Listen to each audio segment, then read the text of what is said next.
Vou contar um exemplo de uma itinerância que eu tive. Isso ainda em São Paulo, deve ter ocorrido, sei lá, em 1997 ou 98, por aí. E eu fui dar aula e fiquei na casa do coordenador na época.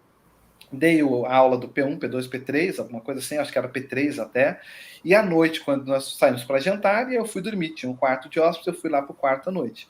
Foi eu deitar, como eu tomei banho, tudo mais, aí fui dormir. No dia seguinte teria aula logo cedo.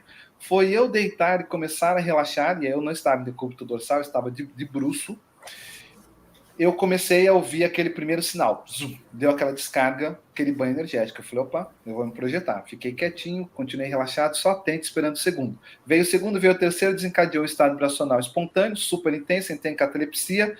E aí eu senti uma consex que ela estava em pé, era um homem, e ele sentou na cama. Como eu estava desconhecido, eu tive a sensação até como se balançasse o corpo, mas o que balançou foi o psicossoma. E ele deu um toque no meu ombro, e eu falei assim, espera que eu já estou saindo. É como se ele tivesse dado um toque, ei, vamos? Eu falei, espera que eu já estou saindo. Isso tudo eu telepatizei para ele.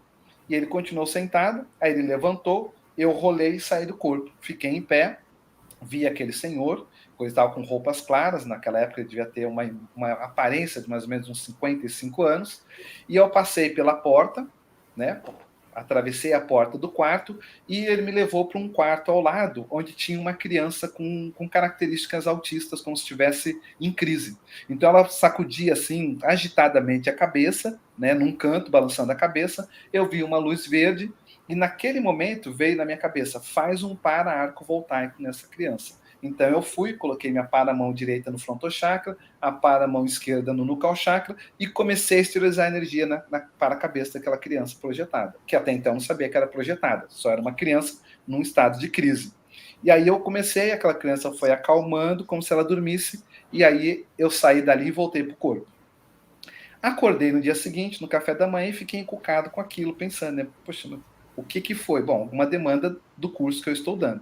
E no café da manhã eu perguntei, vocês conhecem alguém que tem algum parente, sei lá, alguma criança nesse estado? Eu descrevi a criança, como que ela era, a idade que ela tinha, mais ou menos, o estado que ela estava emocional, balançando a cabeça.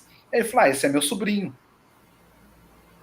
Então a gente sempre traz ele para ficar aqui com a gente. É meu sobrinho, ele tem um espectro autista alto, e ele fica quando ele fica em crise, ele fica agitado desse jeito que você está descrevendo.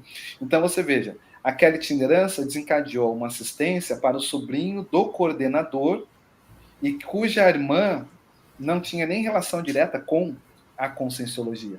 Então os amparadores, eles aproveitam a predisposição do projetor para fazer assistência em qualquer questão, seja do trabalho, se é uma demanda assistencial, às vezes a pessoa vai escar aquela consciência extrafisicamente, à noite vai ter a sequência na projeção e ele vai entender o que ele percebeu como sinalética no dia a dia.